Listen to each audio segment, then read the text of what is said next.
Igreja é lugar de reconciliação, dando continuidade ao que Deus está nos ministrando com relação à igreja.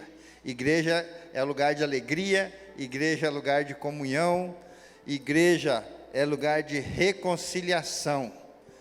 Muito, muito importante esse tema, porque há aqueles que estão à margem, afastados da igreja.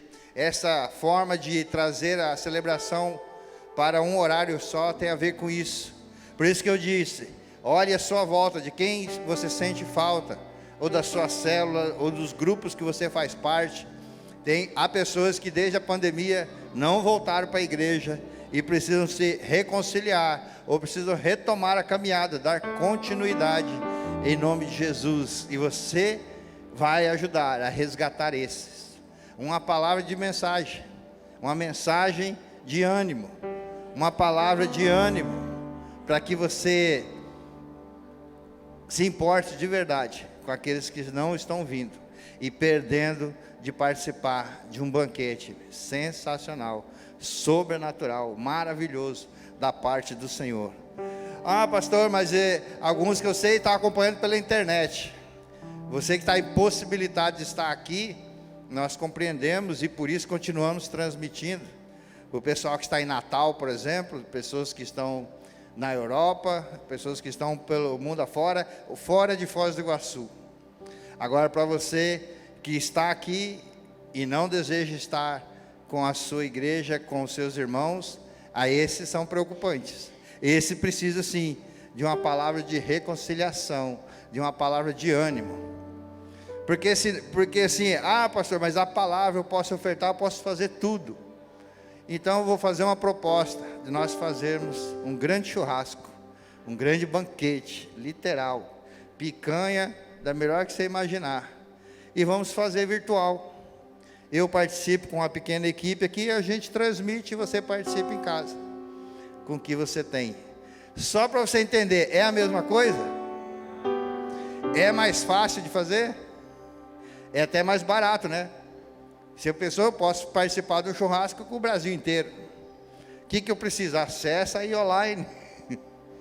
A unção, o sabor, o cheiro, o toque não é o mesmo. Você concorda, igreja? Há muitos que desejam estar aqui. E há muitos que precisam dessa reconciliação. Amém?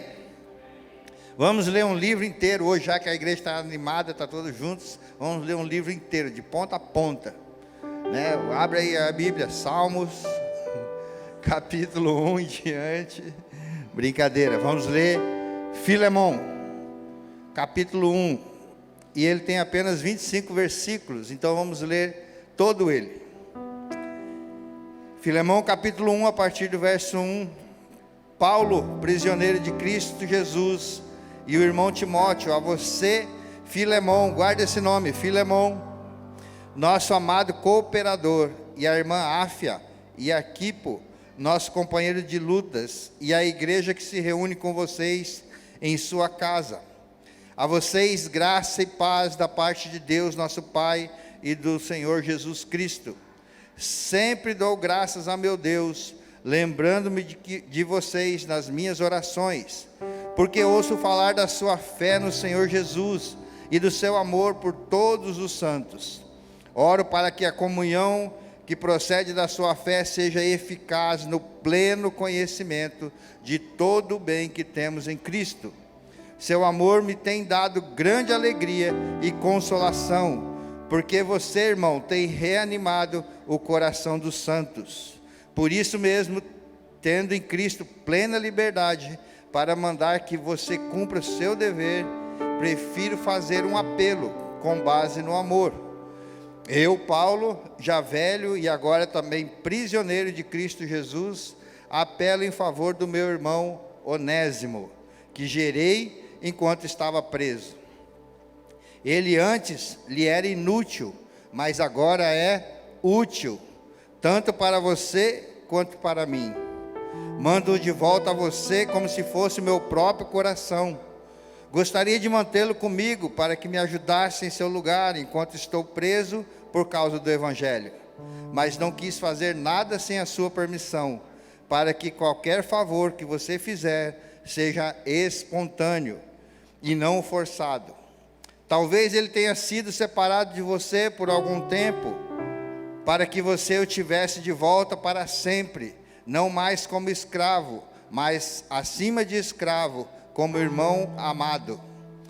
Para mim ele é um irmão muito amado, e ainda mais para você, tanto como pessoa, quanto como cristão. Assim, se você me considera companheiro na fé, receba-o como se estivesse recebendo a mim. Se ele o prejudicou em algo, ou lhe deve alguma coisa, ponha na minha conta. Eu escrevo de próprio punho, eu pagarei, para não dizer que você me deve a sua própria pessoa. Sim, irmão, eu gostaria de receber de você algum benefício por estarmos no Senhor. Reanime o meu coração em Cristo.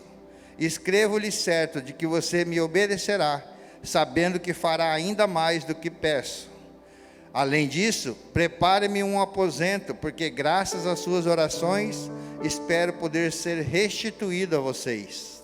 Epáfras, meu companheiro de prisão, por causa de Cristo Jesus, envia-lhe saudação, assim como também Marcos, Aristarco, Demas e Lucas, meus cooperadores. A graça do Senhor Jesus Cristo seja com o espírito de todos vocês. Amém? É bem interessante essa carta de Paulo, das 13 cartas que ele escreve no Novo Testamento, escrita por ele. Essa carta é muito breve, é quase que um cartão postal, é quase que como um lembrete. E nós vemos nesses 25 versículos, que apesar desse tamanho da carta, apesar desse breve texto, ela tem imensas verdades. Paulo aqui, ele não quer combater a heresia, e tampouco está ensinando doutrina, mas ele está falando de algo muito, muito importante, muito pessoal, uma intercessão, uma oração intercessória.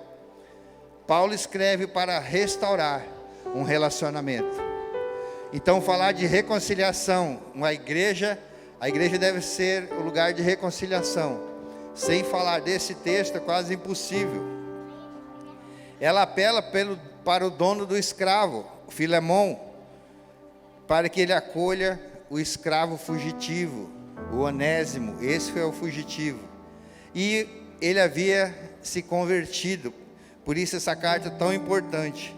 A carta fala da misericórdia sobre o ministério da reconciliação. Quanto de misericórdia devemos ter, quanto podemos dar uma segunda chance.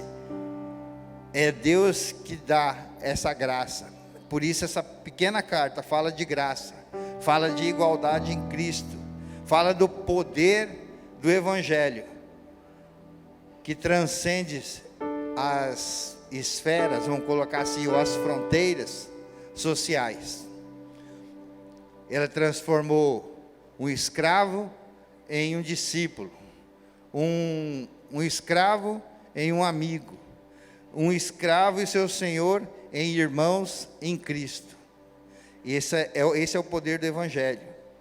E nessa carta nós podemos fazer um paralelo, onde Paulo é o intercessor, é o discipulador. Paulo aqui faz a figura do próprio Jesus. Jesus é nosso intercessor. Jesus discipulou e deu a ordem: vai e faça o mesmo. Então pensa em Paulo nessa situação, na figura de Jesus.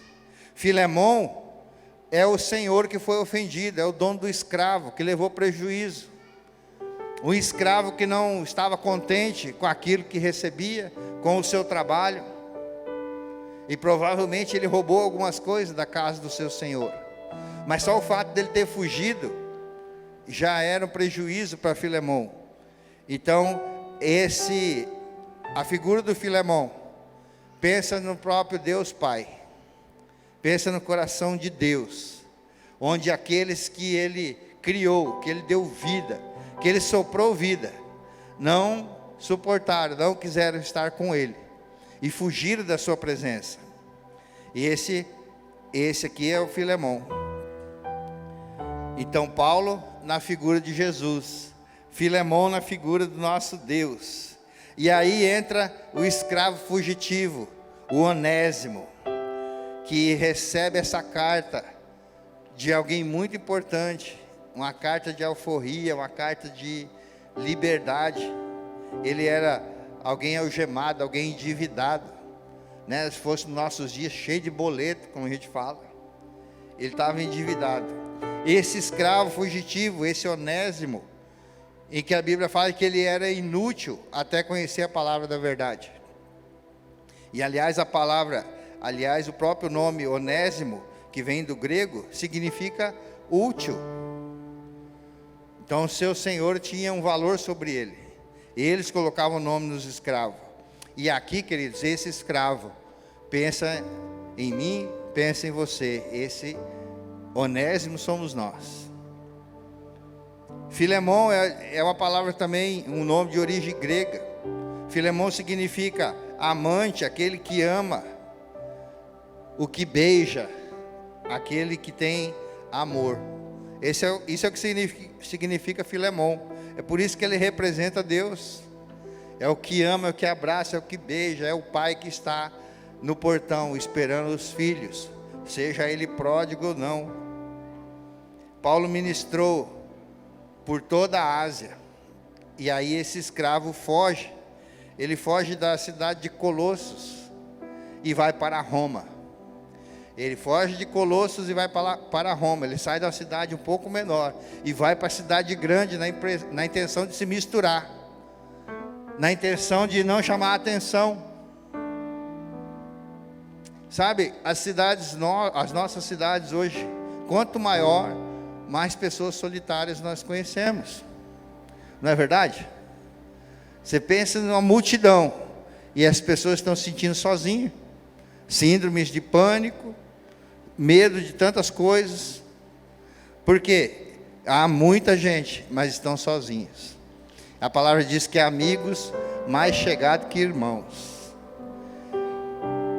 nos pequenos grupos, sabe, é ideia de Deus, foi ideia do Senhor Jesus, estratégia de Deus, essa reunião chamada célula, pequenos grupos, pequenas reuniões nos lares. Isso é uma estratégia de Deus, porque você ali se sente parte, ali você pode dar opinião, ali você pode perguntar, ali você pode participar, ser integrante de algo maior. É tremendo isso. E aí esse escravo tentou se misturar na cidade grande, mas qual foi seu destino? Ele se encontrou com o apóstolo Paulo.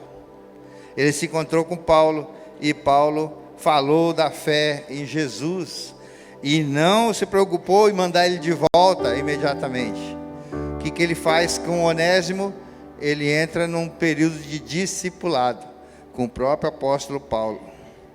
Na carta que ele escreve, Paulo se refere a ele como, a Filemão, como o nosso amado colaborador. Esse é um título que Paulo dava àqueles que ajudavam, fazia parte do ministério. Então ele escreve essa carta para alguém que ele tinha proximidade. Paulo, que estava no papel de conciliador, sabia da questão do Onésimo, mas conhecia Filemão. E ele escreve, vamos dizer assim, essa carta, esse bilhete, intercedendo. Então nós temos um escravo chamado Onésimo, que havia escapado do seu dono, que havia fugido daquele que representa o próprio Deus, fugido para a cidade grande, fugido para tentar se misturar, para que ninguém o achasse. E aí, quando ele está nesse lugar, uma bênção especial vem sobre a vida dele. O fugitivo encontrou a fé, o fugitivo encontrou Jesus, o fugitivo encontrou com o Evangelho. Agora pensa como que o Evangelho chegou na sua vida. Do que você estava fugindo? A história de Onésimo guarda muitos paralelos com nossas vidas, principalmente nossa vida espiritual.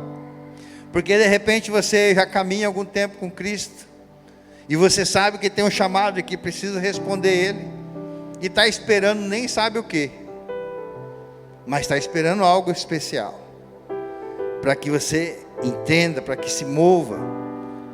E o Espírito Santo, muito educado, continua chamando, continua dizendo: estou te esperando. E se é reconciliação que precisa, a igreja é o lugar dessa reconciliação. A igreja é o lugar. Essas questões precisam ser tratadas, aprofundadas, se for o caso, de perdão, reconciliação, redenção em nossas vidas. Sem o perdão não há reconciliação. Sem a reconciliação não vai haver redenção. Então essas coisas caminham juntos. E depende de Deus fazer algo extraordinário. Te digo que não, como disse para os homens nesses dias. Deus já não pode fazer mais nada por você. Pastor, que notícia triste. A notícia é boa, é porque Ele já fez tudo que Ele podia fazer. A parte dele está feita. É nós que precisamos tomar o passo e fazer e ter essa reconciliação. Seja lá qual nível foi que você parou nessa caminhada, na comunhão com Ele. Todo cristão, posso dizer com certeza, já foi fugitivo espiritual um dia. Todos nós fugimos de Deus em algum momento, na busca desenfreada por nossas paixões, pelas coisas que nós queríamos, pelo próprio pecado, por coisas que desagradavam a Deus. Todos nós já fomos fugitivos, porque adorávamos essas coisas, e essa vida, essas coisas nos atraem. Estávamos como esse Onésimo, em rebelião. Não quero mais nada desse meu Senhor, e vou viver a minha vida.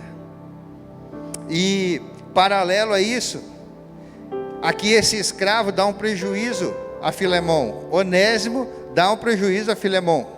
Só o fato dele não estar lá mais para trabalhar, ainda que ele tivesse levado coisas do seu Senhor. Sabe, queridos, tem um paralelo muito forte nisso, que enquanto você não responde, você não se reconcilia, você está dando prejuízo para o reino de Deus. Se nós não estamos fazendo a vontade dele, provavelmente estamos fazendo a nossa, e estamos dando prejuízo para o reino de Deus. Nossa culpa era grande, nossa pena era severa.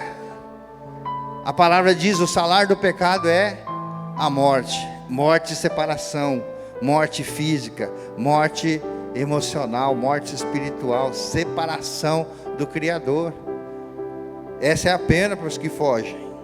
Não há dúvida de que esse Onésimo, esse fugitivo, esse escravo, vivia em culpa, ciente de que a sentença de morte parava sobre ele. Sabe por quê? Porque a lei dizia isso, ele era uma propriedade, e aí ele poderia ser castigado duramente, ele poderia morrer, ele poderia ser executado como alguém rebelde. Sabe, meu irmão, você se dá conta que se você tivesse morrido, ou se você morrer sendo um fugitivo espiritual, qual é o seu destino? A palavra diz que aqueles que morrerem sem Cristo, como os ímpios, a palavra diz sobre os ímpios, passará a eternidade sem Deus. Esse é o prejuízo que nós estamos dando como cristãos, por essa falta de comunhão, de reconciliação, de amor, de transbordar o que já recebemos, de dar continuidade no que nós recebemos. Enfrentaríamos esse mesmo destino se não fosse a ação do Senhor, se não fosse o sim, se não fosse a oração de entrega. Vai pensando aí no dia que você disse sim para o Senhor, o primeiro amor, o dia que o mundo ficou mais colorido, o mundo que parece que os problemas acabaram, que você se sentia um gigante, porque você foi livre de um inferno eminente, eternamente sem Cristo. Uau! A graça concedeu o direito de apelação. A graça do Senhor, Deus providenciou uma cláusula permitindo que fizéssemos um apelo.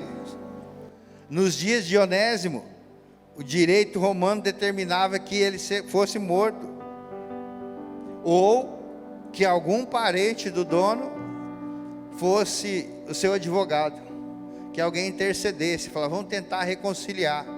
E aqui entra Paulo e faz esse papel. O proprietário tinha o direito de dizer não e cortar a cabeça dele. Essa era a lei romana. Cristo Jesus, a exemplo de Paulo, é o nosso advogado que intercede diante do Senhor. E qual a justificativa para os nossos erros? O sangue dele. Paulo fala, receba como se fosse eu. Receba como se estivesse recebendo o meu coração.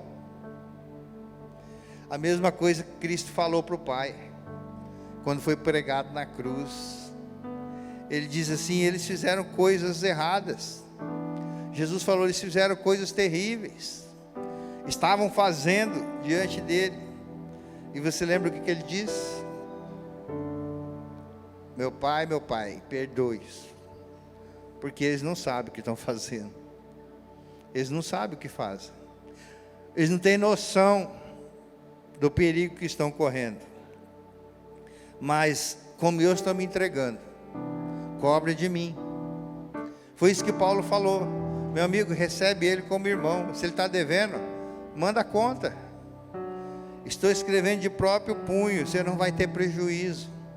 Receba ele como se estivesse me recebendo. É o que Jesus está fazendo para mim e por você. É o que ele fez na cruz. A partir da cruz ele está dizendo, Deus, recebe eles.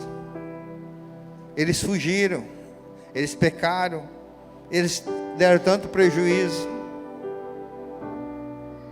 mas tem reconciliação, tem possibilidade. Naquele momento que Jesus, no Calvário, levou sobre si todas as acusações que era contra nós. Ele tomou sobre si os pecados do mundo e ele pagou esse preço. Em consequência disso, nós nos tornamos novamente, voltamos a ser novamente daquele que era o proprietário, o dono original. Sabe, queridos, tem pessoas que falam, eu vivo o inferno. E é verdade, porque inferno significa ausência de Deus. Onde Deus não está presente, ali é o inferno. E dá a impressão que você foi criado para fazer a vontade do diabo, porque a vontade sua se mistura com a vontade dele, e a palavra para isso é inferno. Mas com Jesus ele nos aceita de volta. Com Jesus Deus olha e fala, bem-vindo, de volta a casa. Paulo escreve, queridos, para 3 pessoas especiais no Novo Testamento, pessoas nominadas direto, além das cartas para as igrejas, para as cidades. Ele escreve para Timóteo, para Tito e para Filemão. Para Tito e Timóteo ele chama de filho. Filemão ele chama de meu amado colaborador. Mas o interessante desse texto é que ele chama Onésimo, o fugitivo, aquele que roubou, aquele que estava condenado. Ele chama esse de filho. Receba o meu filho. Você já pensou nisso? De escravo fugitivo, de alguém condenado, de alguém que era inútil, para ser filho de um dos maiores apóstolos, discipulado por um dos maiores apóstolos. E a carta está dizendo, recebe ele aí, conserta e manda ele de volta, porque ele me é útil. Uau! Deus é muito pessoal. Deus é muito pessoal. Quando nós vemos os evangelhos, as cartas dele, as outras cartas, dá a impressão que Deus não age assim. Dá a impressão que Deus não está nem ligando para famílias, quanto mais pessoas, quando as cartas de Paulo são escritas para as igrejas. São cartas duras, repreendendo o pecado, e isso é necessário. Mas quando nós vemos essa carta de Filemon, que Paulo escreve para Filemon, fica muito claro, muito evidente, que é bem o oposto do que as impressões das outras cartas deixam.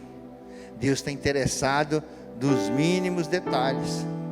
Com um escravo que poderia ter morrido e ser esquecido na história. Sabe o que isso prova? Que você tem uma importância tão grande, tão grande, tão grande, que Deus pode mover o planeta inteiro para te defender. Essa é a importância que você tem. A Bíblia fala que você vale mais do que o mundo inteiro. Então Deus se importa sim com você. Isso são princípios que não mudam. O amor de Deus, o perdão através de Cristo, a dignidade humana sendo restaurada através desse Jesus. Sabe quando nós cantamos? Você é precioso, mais raro que o puro ouro de Ofir. Se há alguma coisa nesse mundo que dá para comparar você, eu creio que seria um diamante. Porque diamante não existe dois iguais. Porque diamante não existe a mesma pureza, a mesma transparência, a mesma dureza em duas peças. Você é único, você é única. Você é filho, você é filha. Hoje é dia dos pais. Você tem um pai que, se precisa, ele transforma esse mundo para te socorrer. Olha o que ele fez com esse escravo. Ele encontrou a fé no Senhor Jesus. Isso já era quebrando paradigmas para aquela época. Então esses princípios devem estar profundamente enraizados na vida cristã. O amor de Deus, o perdão de Deus e a dignidade que o ser humano tem por caminhar com Ele. Com base no trabalho de amor e perdão que a obra de Deus vem produzindo em seu coração, Paulo está dizendo para Filemon: mostre o mesmo a Onésimo, seu escravo fugitivo e agora convertido. Deus mudou teu nome? Como que te chamavam? A mensagem de Paulo tem um peso adicional, tendo vista que Filemon o conhecia pessoalmente, era um favor pessoal. Aqui está um segredo muito grande, das pessoas te ouvirem e te considerarem. Sirva a elas. Paulo já tinha servido a Filemon. Pensa, era um apóstolo. Não, ele está dizendo aqui, é um velhinho que estava preso lá. Ele tinha autoridade, ele podia mandar, ele podia dizer, vai ser assim, assim, assim. Sabe, queridos, a autoridade é algo muito, muito interessante. Se você tem temor e tem ela, quanto mais você tem, menos você quer usar. Por isso que muitas vezes vem um comando para você, mas é dito daqui, através da liderança, muitas vezes por mim, ou para a pastora G, como parece que uma sugestão. E Jesus não deixou uma grande sugestão, Ele deixou um grande mandamento. Sabe, eu entendi isso, é um mandamento, não é a sugestão dos pastores. E no final da sua vida você não vai prestar conta para nós, você vai prestar conta para Ele. E eu não queria ver na nossa caderneta lá, prejuízo, prejuízo, prejuízo. Estão trabalhando no vermelho desde quando? Sabe o que eu quero ouvir? Entre, servo bom e fiel. Participe da festa, das bodas. Então conversão, queridos, não é algo com que se deve brincar, mas sim deve ser honrado, nutrido, dado continuidade todos os dias. É por isso que você precisa de uma vida de devocional. É por isso que você decide todos os dias, porque a qualquer momento você pode decidir errado e fazer a sua vontade. É muito fácil aprender, ministrar e ensinar sobre perdão, mas a prática dele precisa de muita hombridade, precisa de homens e mulheres de honra, de coragem, de engolir o próprio orgulho, a própria reputação. e colocar o seu caráter em prática, para que de verdade a gente possa perdoar. Paulo está fazendo esse pedido a Filemão, para que perdoasse e aceitasse esse escravo como irmão em Cristo, e que reconsiderasse a sua caminhada, porque agora ele era útil. Você já foi chamado de inútil? Alguma vez você falou, mas é um inútil mesmo? Algumas vezes seu pai, sua mãe, alguém da sua família te tratou como escravo? Que feridas você ainda nutre?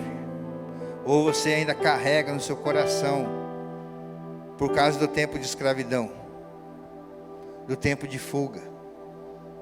Que desculpas te perseguem, permeiam sua consciência do tempo que você praticava iniquidades? Nós cantamos e lemos: Deus odeia a iniquidade, que ruja o leão, que a terra estremeça, porque a majestade do Senhor chega na sua vida,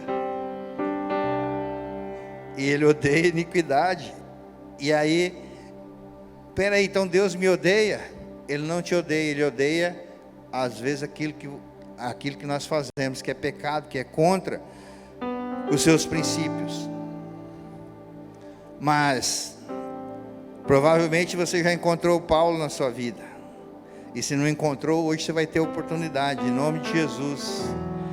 Aquele que lhe apresentou o Evangelho, esse é o Paulo, o seu intercessor diante daqueles que você deve. Paulo não minimizou, queridos. Filemão, recebe aí o Onésimo, porque ele teve um probleminha aí. Falou, não, ele não deixou por menos, não, ele realmente é um fugitivo, ele te deve, então está tudo na sua mão, sabe? Não foi uma graça qualquer uma, não foi uma graça barata, não foi uma salvação de põe a mão no seu coração, faz essa oraçãozinha aí, pronto, pode voltar para a sua vida de pecador, que agora está garantido. Não foi isso, não. Foi um pedido de sacrifício, porque Paulo pede com cuidado, com gentileza, com toda a polidez, mas ele fala, esse camarada te roubou, você tem todo o direito de executar o que diz a lei, mas eu estou te pedindo esse favor, em nome do nosso Jesus, receba ele como irmão. Foi isso que Jesus fez, por mim e por você. Por isso a reconciliação só é possível através da igreja. Aqui é o ponto de encontro, aqui é o local onde você vai encontrar Paulos, que vai colocar essa carta de intercessão na sua mão. E quando você se apresentar ao Senhor, diante de Deus, sabe, queridos, como a gente sai do vermelho, como a gente para de dar prejuízo para o reino, quando você abraça alguém e chega diante do Senhor, Pai, assim como o Senhor fez comigo, não sou melhor do que esse irmão, faça o mesmo com ele. Tua palavra diz que na cruz há provisão para todo o pecado. Pastor, mas você não tem ideia de quão cabeludo é os pecados que eu fiz. Você não vai surpreender a Deus. Em todos eles, Ele já estava lá, estava vendo. Ele é onipresente, onipotente, onisciente.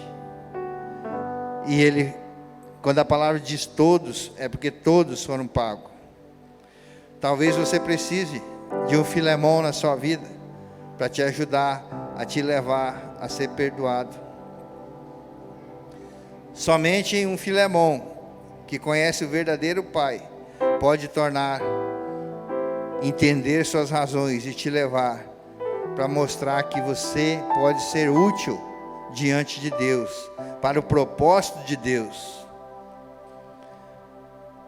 Sabe, depois de viver tanto tempo como igreja, todos nós sabemos e conhecemos a dificuldade que é perdoar e muitas vezes pedir perdão.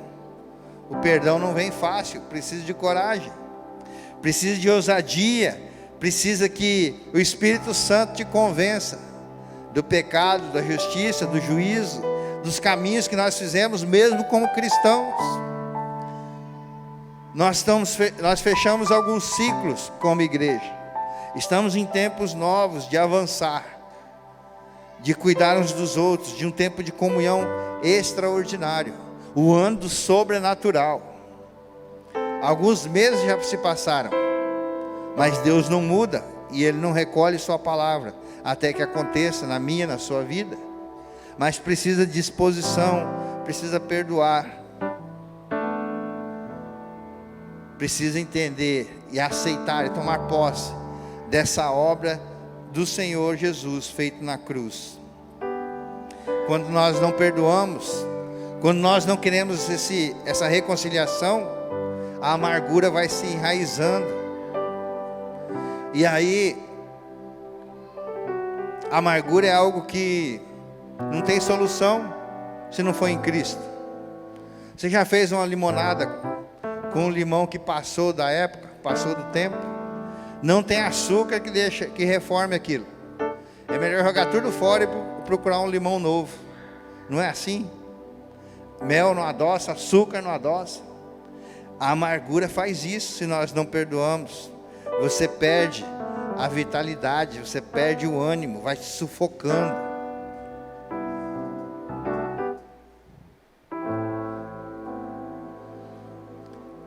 Quando foi que você aceitou essa situação de receber o perdão de Jesus e não perdoar ao próximo ou não perdoar a si mesmo? Paulo faz esse pedido, essa intercessão, porque a lei romana, porque a lei dos homens é condenação, é morte, e morte eterna. Mas Filemão já não vivia sobre essa jurisdição de Roma, mesmo ele tendo fugido para Roma. Ele aceitou Jesus, e aí ele faz parte de um novo reino, e que não era romano, o reino dos céus, o reino de Deus. Ele se tornou um embaixador de Cristo, e aí ele precisou tomar essa coragem de fazer aquilo que é certo. Ele tinha essa escolha de fazer o que era legal ou o que era ético e moral. Às vezes nós nos encontramos nesse impasse. Vamos fazer o que dá lucro, o que vai ficar melhor para nós, às vezes com uma mentirinha tão boba que todo mundo faz, ou vamos agradar ao nosso Senhor, nosso Deus, que tudo vê, que tudo pode, que tudo acompanha. Essa é a forma de viver a transparência diante do Senhor. Uau! Anote isso, guarde isso na sua mente. Misericórdia é Deus não nos castigando como merecemos. Misericórdia é Deus não nos castigamos como merecemos por conta do nosso pecado. E a graça de Deus é nos abençoando, apesar de não merecermos. Misericórdia é o que Jesus fez. Misericórdia é colocar-se no lugar do outro. Foi isso que Jesus fez, colocou no nosso lugar. E Deus não nos castigar, apesar de nós não pagarmos o preço. Mas a graça, além de você receber a misericórdia, você recebe e se torna a própria bênção, mesmo sem merecer. Ah, pastor, então se eu não mereço, vai acontecer. Sabe, meus irmãos, Deus não tem filhos preferidos. Dá a impressão que sempre alguém é mais abençoado que você. Dá a impressão que sempre alguém está melhor do que você. O que acontece é que tem filhos que preferem mais estar com o pai. Essa é a diferença. Na misericórdia de Deus, não sou castigado pelo que mereço. Na graça, sou abençoado mesmo sem merecer. E aí você precisa responder.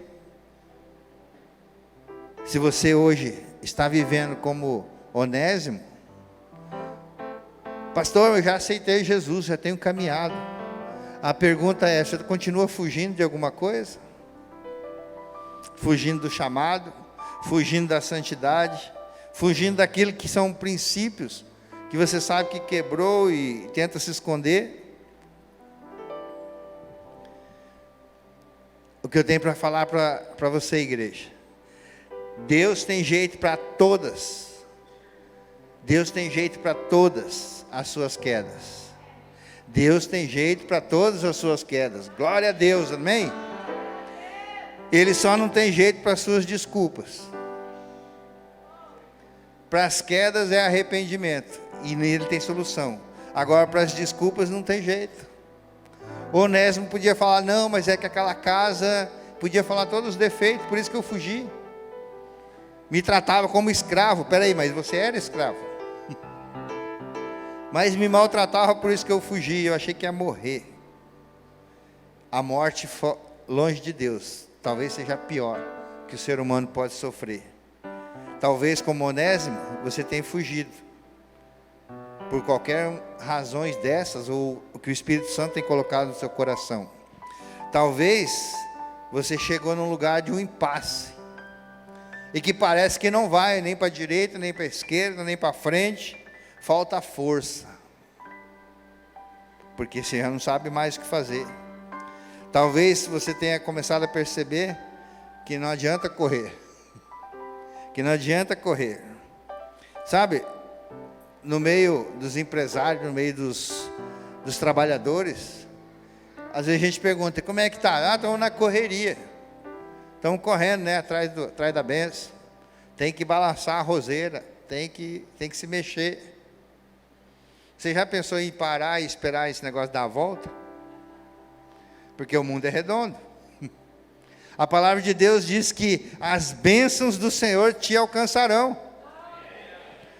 Você pode até querer fugir dela se fizer a coisa certa. Fala: não, Deus, não precisa abençoar não. Não estou precisando, estou ocupado aqui com as suas coisas. A palavra diz que elas vão te alcançar. E por que muita coisa não dá certo? Porque nós estamos querendo alcançar elas, preocupado com as bênçãos. Deus deixou bem claro. Jesus falou: busque em primeiro lugar o reino de Deus e a sua justiça. E aquelas coisas que você corre atrás, Ele vai te acrescentar. Isso não é palavra de motivação, isso é palavra de Deus que está prometendo.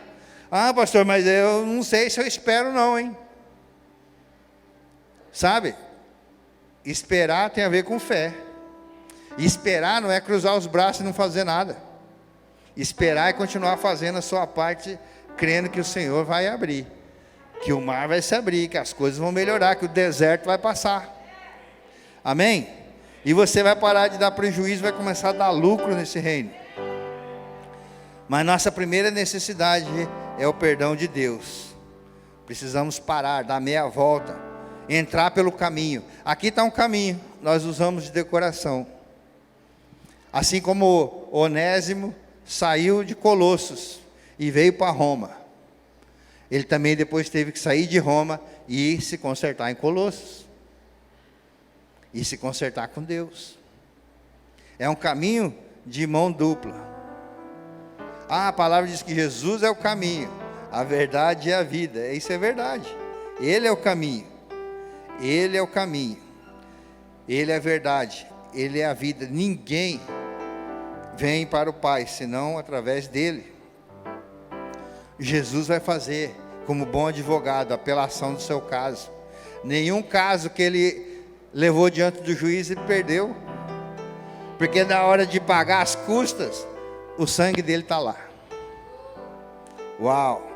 Você pode encontrar o perdão e a graça por meio do apelo da defesa do Senhor. Já está pago na cruz. Se aconteceu para Onésimo, depois de conhecer Jesus, ele era inútil e se tornou útil para o reino.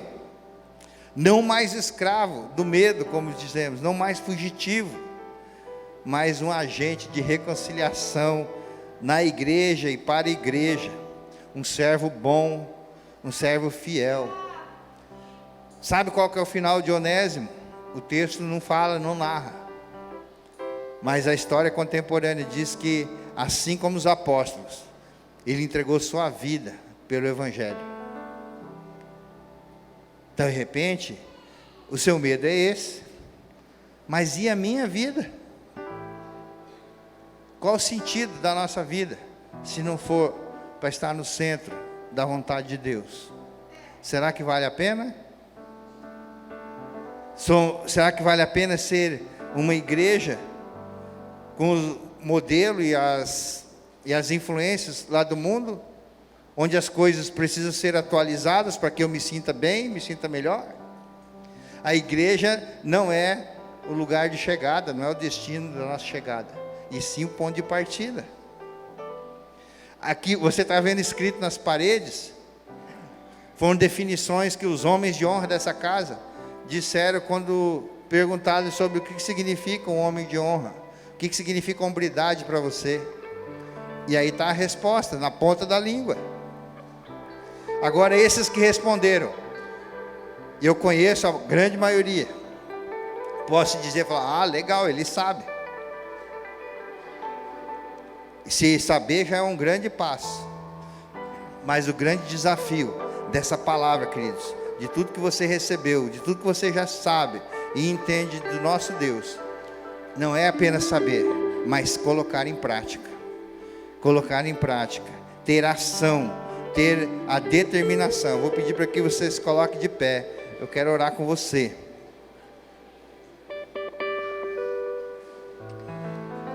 E se de alguma forma você vê que precisa fazer esse caminho, o caminho está aí, bem à sua frente. É simbólico, mas está bem à sua frente. Eu vou fazer 2 desafios. O primeiro é que se você nunca fez essa oração de entregar a sua vida ao Senhor Jesus, ao senhorio do nosso Deus, ter Ele como Salvador e Senhor, aquele que vai dar os comandos para a sua vida, eu quero te dar essa oportunidade. Tem alguém que quer fazer essa oração, que quer entregar a sua vida a esse Deus? Faça um sinalzinho com a mão assim. Só esse sinal. Algumas pessoas lá atrás. Se estiver do lado, num ato de fé, vamos fazer esse caminho? Alguém pode acompanhar você. Por que esse caminho? A bênção está aqui na frente? Não, mas isso é um ato profético. Pode vir, queridos, pode vir em nome de Jesus. A igreja se alegra quando alguém se entrega para o Senhor Jesus. A palavra diz que há festa nos céus. Festa nos céus. Glória a Deus. É a melhor decisão da sua vida. Glória a Deus. Glória a Deus. Pai, em nome de Jesus, nós apresentamos esses queridos irmãos, teus filhos, na tua presença. Como igreja do Senhor, nós os abençoamos, dizemos que eles são bem-vindos nesse lugar. Pai, que o Senhor escreva o nome deles no livro da vida, Pai, e que os perdoe de todo o pecado, de todos os caminhos, que haja uma reconciliação na sua vida, conectada, Senhor, à sua igreja, conectada, Senhor, ao teu coração, conectada ao teu Santo Espírito. Pai, em nome de Jesus, nós declaramos que eles são bem-vindos. Nós declaramos, Senhor, que nesta casa, que é a agência do teu reino, Pai, eles possam ser treinados, enviados, Senhor, preparados para enfrentar todos os seus inimigos. Nós declaramos o teu amor sobre a vida deles e os recebemos em nome do Pai, do Filho, do Espírito Santo do Senhor.